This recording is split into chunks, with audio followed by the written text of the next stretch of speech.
50 to 100 grand a day in sales. But we might be adding a car to the channel. My plan is for anyone who tries to duplicate my campaigns to lose money thinking I'm making money. But really I'm losing money but making it up somewhere else.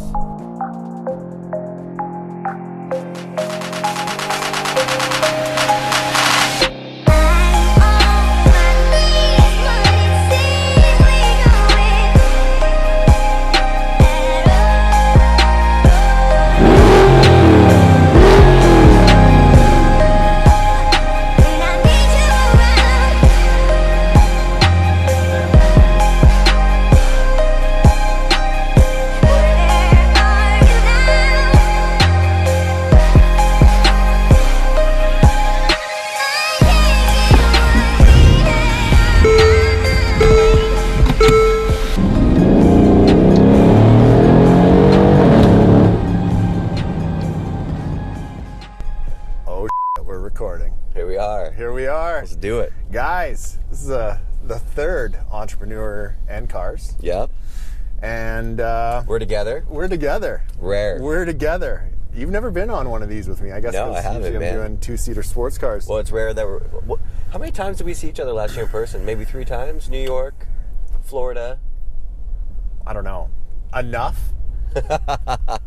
Not enough. Enough. Anyway, so here we are, guys. We are going to be covering kind of what's going on this year with us. The end of the year here, 2018. And then what we're going to be doing for 2019, because we have some big plans. We pivoted quite a bit here. Yeah, we changed things up for sure. Yes, and I am super stoked about it. But in true Entrepreneurs and Cars fashion, we got to talk about the car first. So we were supposed to do something a little bit more exciting and a little bit more fun, but the car had some electrical issues, so we didn't get that one. But we will be bringing that one to the channel soon. That's because right. What was that car? It is a wide body. You had me at wide body. Woo-wee. So anyway, we are in my 2014 ML63. It's black on like chocolate leather. Yeah. With some, I like this leather actually, man. It's good. It's homey, you know. I feel like I'm in a rich man's office. You know. How's your vegan fiance feel about the leather? We don't talk about it. It's one of those ignorance is bliss things. Makes sense. And it was my choice, and I am not vegan. Anyway, enough. So yeah, it's got the nice wood grain. This car has a twin turbo V8, and it pumps out about 118 horsepower. Show me. We can't. There's a bus literally in front of us. We're in Vancouver traffic, and we're just cruising. It's got 516 pounds of torque, and this heavy vehicle will do 0 to 60 in 4.8 seconds. Damn. Yeah. This one, I've lowered it. I have exhaust on it. It sounds extra angry, extra grunty, which we like. Yeah. And right now it's got the winter wheels and tires on it because, well, it's winter here and I have to drive. It doesn't look very wintry though. No, it just looks wet and cold in true great Vancouver fashion. Yes. I was just thinking that. Or Seattle, you know, Yeah, like all of that northern west area, you know, like it'll get you. Yeah, I mean, that's pretty much it. I've had this thing for probably like a year and I absolutely love it. I needed a car that the wife could drive because my last car was manual. She wasn't willing to play with the stick.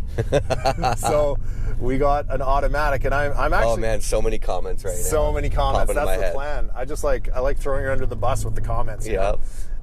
Reeves is good shit though. Yes, she is. She is. She also got a new job this year. Yeah.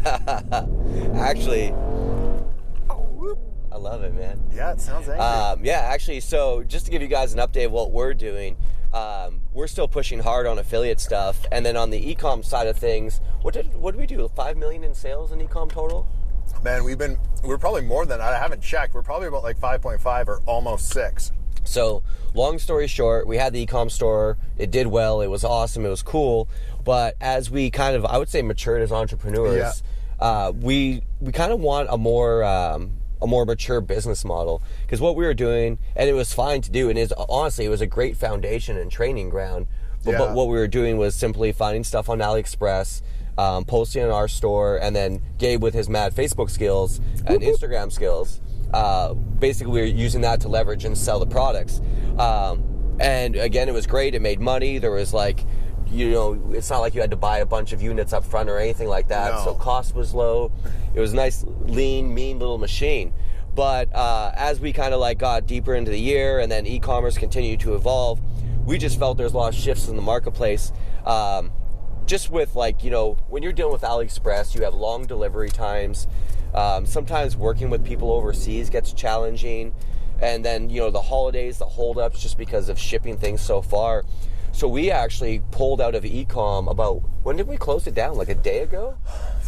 It was probably like 2 days ago. I switched the account off. I switched the store off, like everything. We deleted apps. Like she is done. Yep. Done. The end of an era. And it was like, it was interesting because what I was doing, I was kind of sad about it, but I was also like super happy about it because I know like what we're going to be focusing our time on now, which has such bigger opportunity. And that being said, let's talk about that because we decided in 2019 we are going to split our business up between the affiliate side of things and also the seven-figure side of things. Yeah. So we're going to really work on growing not only the podcast, but we're going to start doing YouTube and just really trying to get a following across all platforms to bring you guys like great content and really kind of throw more money at the channel to like in terms of like traveling to go interview entrepreneurs that we think that we really want to have on the channel face to face. And I gotta say, man, like when we first started the podcast, it really came from like, first of all, we wanted something that was really authentic, legitimate, so actual entrepreneurs, not people just selling courses. And so far I think we've done a great job of that. But what I wasn't expecting that did happen is all the shit that we learned from this. Oh, 100%. Like, it's almost been more beneficial for us than our listeners. Or maybe not, but like, it's like every time we do it, we're like, Tyler and I get off the podcast call, we call each other, we're like, holy shit, bro, we should do this. This is awesome. Like, dude, episode 30 alone with Emily Lark, I don't know if you guys seen that yet, but she literally came out of nowhere in 2016, right? Yeah. Started a product, killing it on ClickBank. Like, her sales, I forget what the math was, but she's doing anywhere from like, you know, 50 to 100 grand a day in sales. Yeah. And then she's got the email on the back end making her money, and I'm sure there's other stuff going on there too.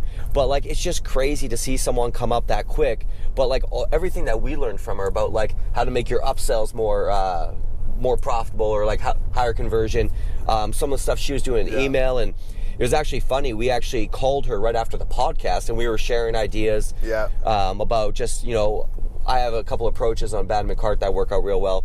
And just sharing ideas and hearing from her. And actually later that night I ended up buying her product just to check it out, how it worked and everything, because that's one thing you guys should do. And Emily was actually a big proponent of that, is see what success looks like. See what other people's funnels look like. And then use those ideas in your own funnel. So it was like, we've just learned so much from talking to other entrepreneurs, like Josue too. He was a big one for us. Jose was great, and he gave us some great insight into Instagram. And it was perfect timing because we're trying to grow our IG. Our goal right now is just be able to like hit the masses with all the great info that we're coming out for people, or at least people that are interested in our niche, I should say. So we're trying to grow our IG, we're growing our YouTube, and it's been really helpful to kind of know these people that specialize in these niches and hit them up. Like, for example, I hit up Damon the other day about YouTube, and he just gave me like awesome knowledge on that, and now we have like an in-place plan on how to grow it. Our goal, and I'm not sure if we're going to hit it or not, because you never really know, but I would like to hit 100,000 subscribers in the first year in 2019 on YouTube. And I think that's a great goal to have. I don't know if it's doable. Damon thinks so. There's only one way to find out. Yeah, so that's really cool. And Josue with the Josue. I always say his name wrong. Josue. He was great, man. The stuff he talked about on Instagram, what he's doing,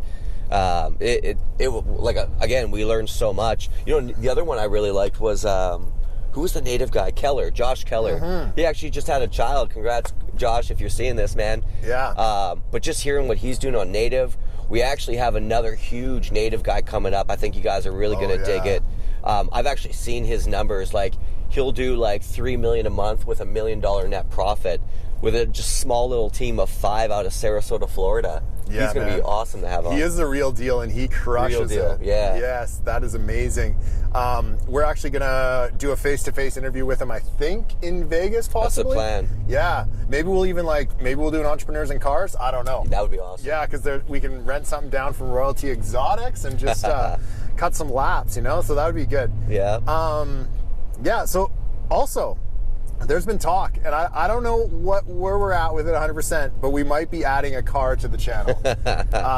I've twisted Tyler's arm a million times. It takes that. Yeah, and then so we'll talk about that more in the new year and let you guys know what's to come with that. But that's exciting news. Really exciting news.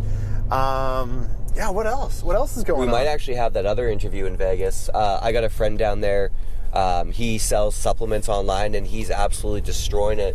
They're doing anywhere from $1 million to $1.5 million a week in revenue. Yes. So they're dicing it up pretty damn good. Also a car guy. Also a car guy. Yeah. Oh, it's so funny how when I first came to you with this, and I was just like, I want to do this podcast. I think it's great. And the podcast was your idea, but I was like, oh, let's add a car element to it because it's something that I love and it'll excite me while doing it. And then it's actually working out pretty well. Yeah. It's taking a little bit more work than expected, but it's working out well because all of these guys that are online entrepreneurs are also car guys. Even the native guy that we're going to be chatting with, he's had some crazy cars. Dude, that guy gets a new car every 3 months. He's got this continuous cycle going in and out. But yeah, I think I could be wrong, but I think he drives a Rolls right now.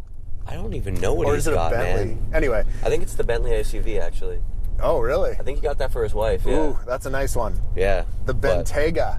The Bentayga. It just sounds fancy, He's a classy guy like that, so he can pull it off. I like that dude, man, for sure. But I'm excited for that. Getting back to 2019, some of the stuff we're doing personally and some of the stuff we have planned, we've actually gone hard back into white hat affiliate marketing.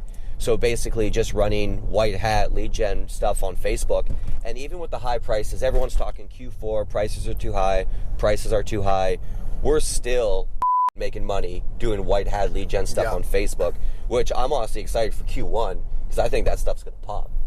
Yeah, man. I think I'm not 100% sure on the numbers, but we're well over 100K. Just last week, our wire was 100K, $110,000. 110 or 111K. In the slowest time of year for that. So yeah. And a little giddy girl inside of me is waiting for fucking January, and I'm I can't wait to see what happens. I know. See those prices drop? Oh, dude. And everyone's going to be, nobody's going to be in the buying mood, right? So it's the saving and whatever, For so sure.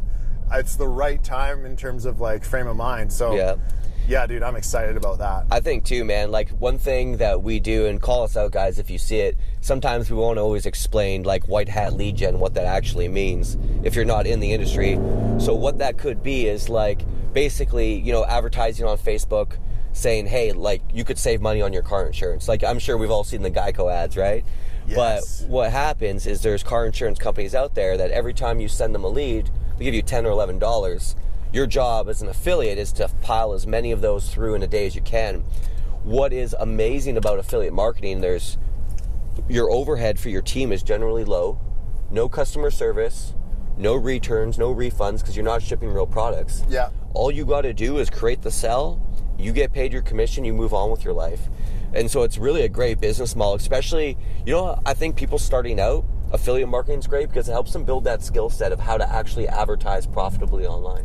100%. And it's, to be honest with you, I was stoked on e-com, but then it just I was kind of over it, in the end. And then switching back to affiliate marketing, I was like, oh, I forgot how good this is. Yeah. It's so much fun. Ooh. And it's a little bit easier too. And it's not easier. There's less moving pieces. Yeah. Also too, I'd say in the grand scheme of things, we did, again, our store did millions in sales, and that's super cool. Yeah. But, overall, from if you guys ever follow Warren Buffett or really cool thinkers like that, they talk about having a moat in your business, and basically it's what's the barrier to entry that prevents other people from easily coming in and stealing your market share. And for us, there was none. In fact, our supplier was selling the exact same shit we were selling on Facebook. They were selling it on Amazon for half the price. There we go. I hope people can hear this. This is awesome.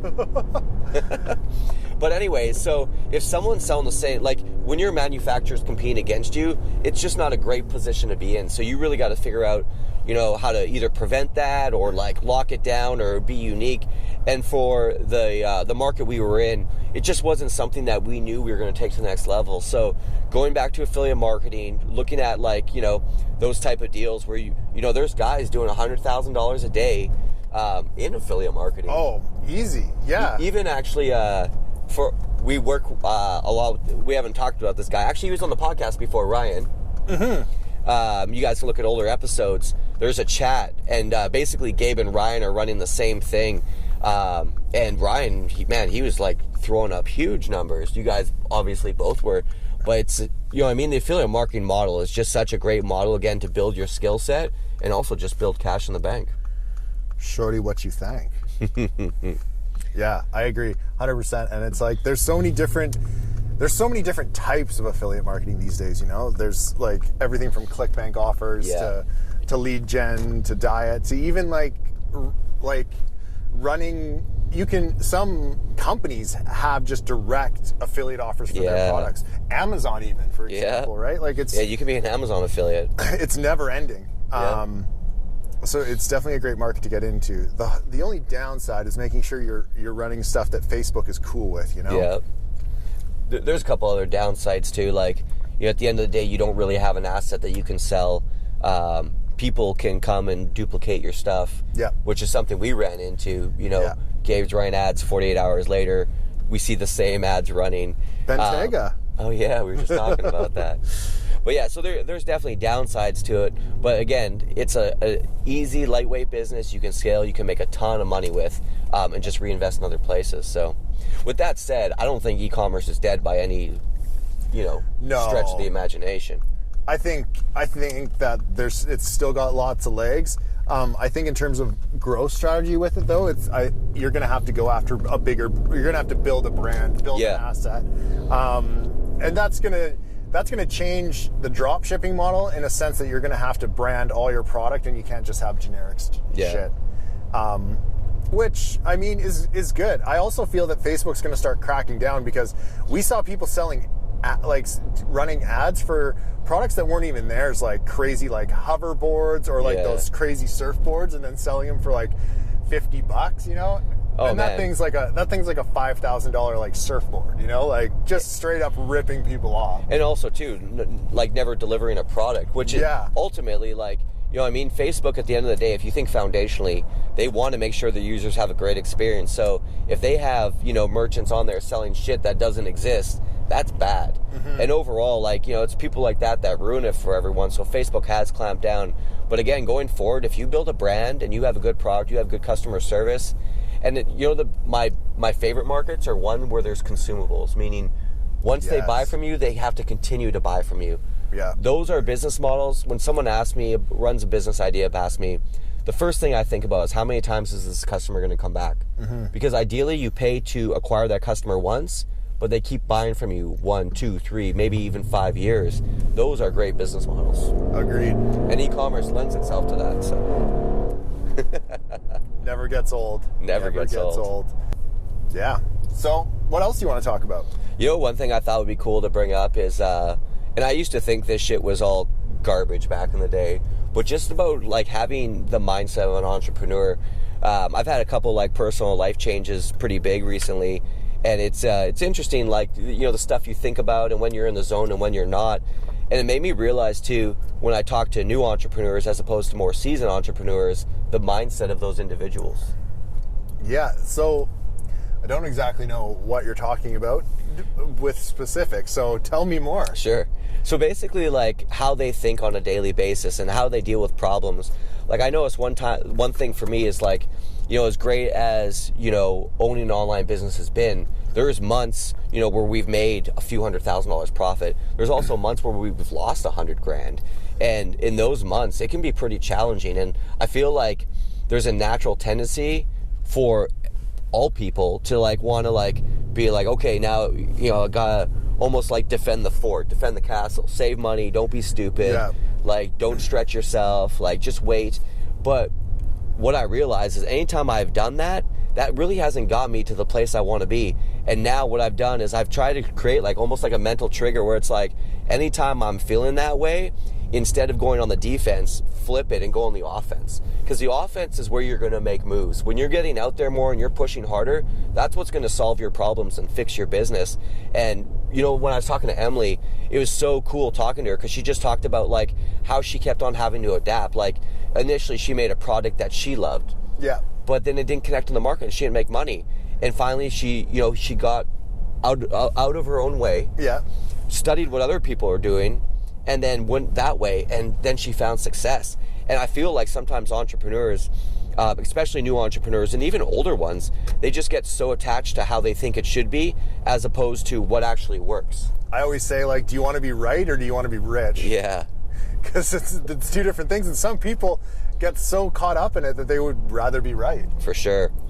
But yeah, so mindset I found has been a huge game changer overall. I also found too, I've read or I watched a bunch of Jeff Bezos videos. We all know Jeff Bezos and Amazon, and I've been kind of taking a couple pages out of his book. Like, he says, like, anything that's super complicated or like important meetings, he always deals with that shit first thing in the morning. Interesting. And I found for myself, man, the morning is like when I'm like the most ready to go.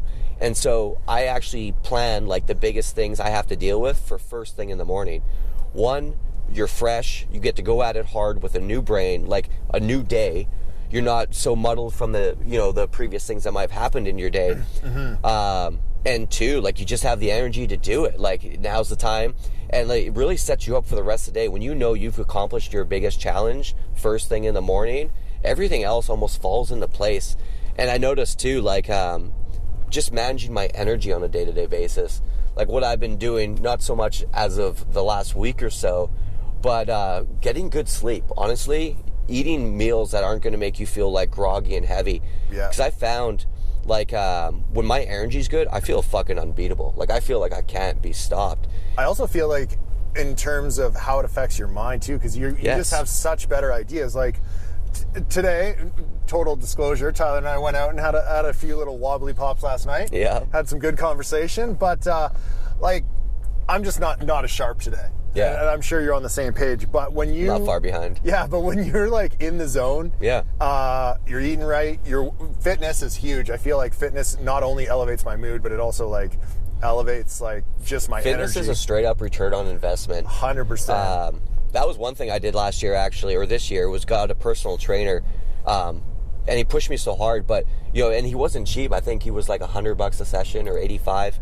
But long story short is I saw a direct return in the business because of how good I felt. Yeah. And when you feel good, like, and I'm sure you guys can relate, but when you feel good, your energy's good, anything comes your way, you just like fucking take it down left, right, center.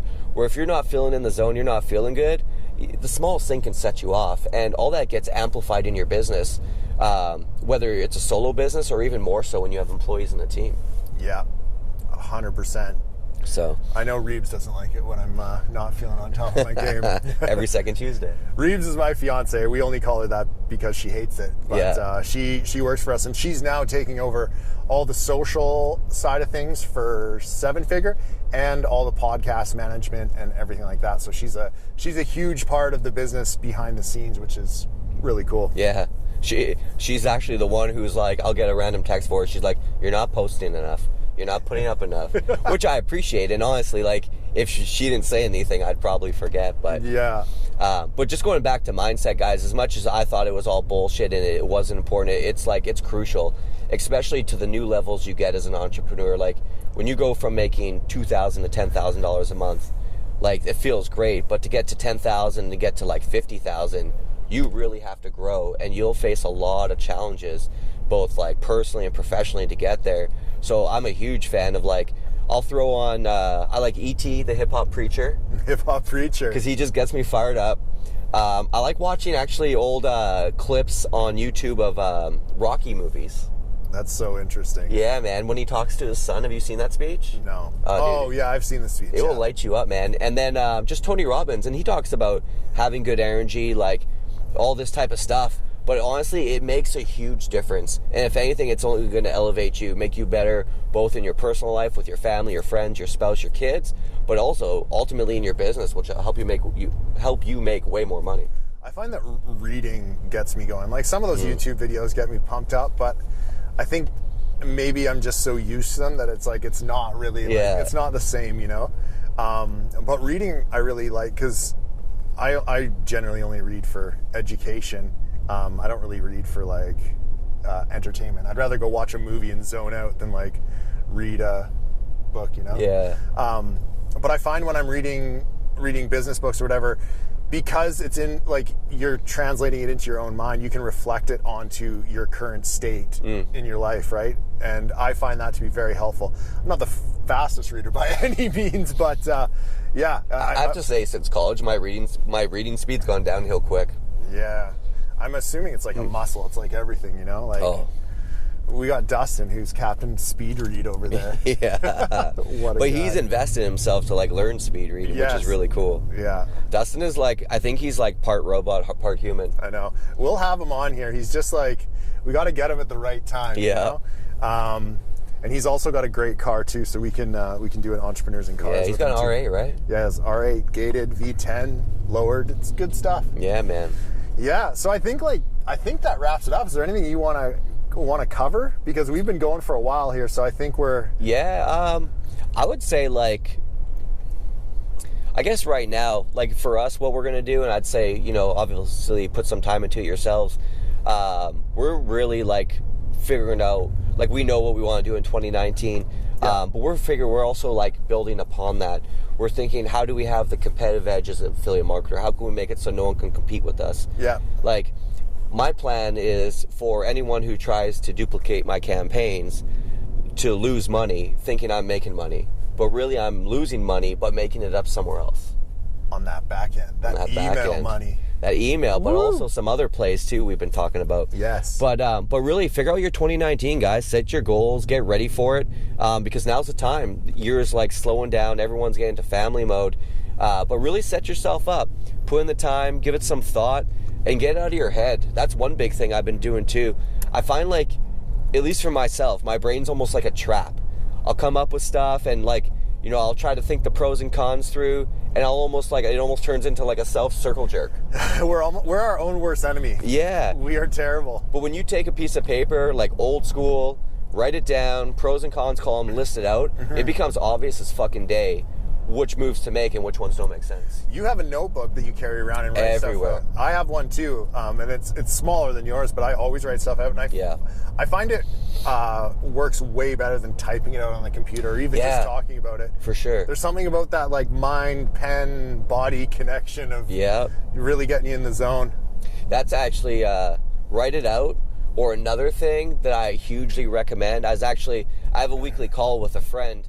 We just share ideas, you know, we help make the other person's idea better, point out the flaws, and just, you know, optimize, right?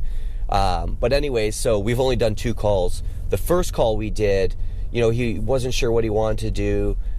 He just knew he wanted to do something, and he's already doing well, but he wanted to take it to another level. Anyways, I talked to him yesterday, and he basically came up with a whole new freaking business for e-commerce, locked down a deal. Basically, he found a product that someone had spent $50,000 on R&D on, and, you know, they've done all the research. The product is great, phenomenal, never even started selling it online.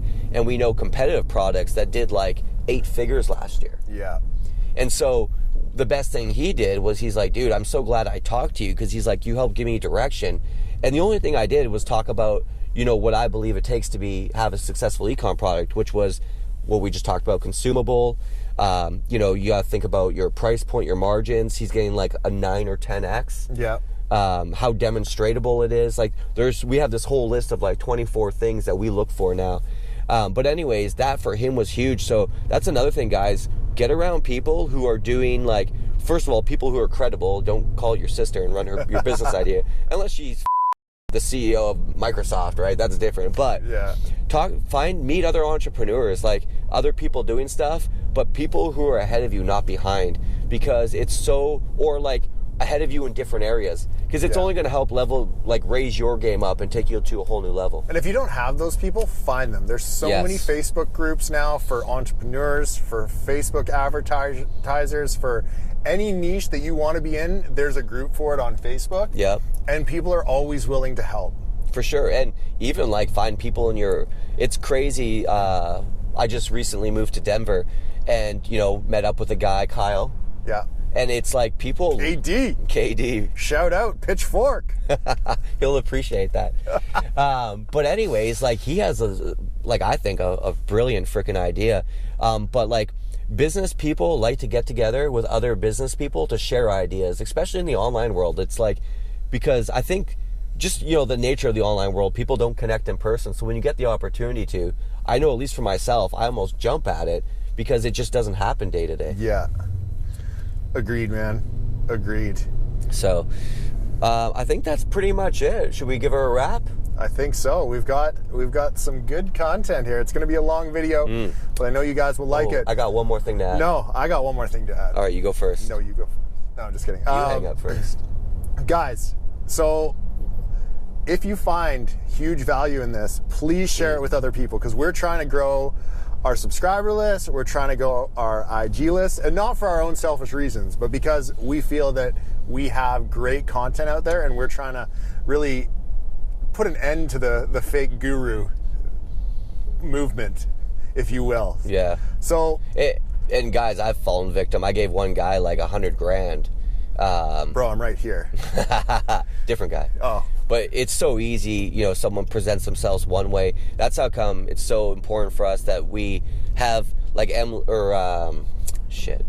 Emily, right? All of them, yeah, Emily. Well, all of them, but Emily was someone we didn't know, but she came highly credible from someone we trust explicitly. Plus, her ranking on ClickBank proved who she was. Also, just a side note on that, we screwed up. When we titled her thing, it said 7-figure. She's done 8 figures in her first year of that offer. She's crushed it. So she's the real deal, and you would never expect it when you met her. She's so chill. Yeah, so relaxed, and even the stories she told us afterwards were pretty funny. Anyways, but yeah, so it's we want to bring authenticity to this podcast, and again, people who are on here are guys that we know are the real deal. Yeah. With that too, we want to do a lot more just training. A friend of ours who just kills it doing native ads. I mentioned him earlier. He'll do $1 million profit a month. We're gonna him. I'm gonna actually talk to Osway about it. Just do some go-to webinar trainings where you can actually ask questions of these people and they can give you feedback real time on what you're doing. Yeah. And these are people like Ryan, the native guy. You can't hire him. No. You can't pay him enough money to ask your questions. But that's what's so great about these platforms online is we get to leverage our friendships and our relationships with people. For you guys. And you get to listen to guys who are 10 figure a year entrepreneurs answer your questions. So that's one big thing we want to do, push hard on 2019 here. Yeah. And I think we should wrap it up there. Let's wrap it up. Because we've really extended this one out. I know. But it's good. It's good. And I feel talker. You know what? We haven't done a Q&A session for a while. For sure. So this is kind of we got that YouTube content. Let's catch up. Yes. Also, if you guys want to see some of Gabe's Facebook skills, call him out. Nope. They're secret. They're secret. All right, guys. That's it. See you on the next video. Later. Peace.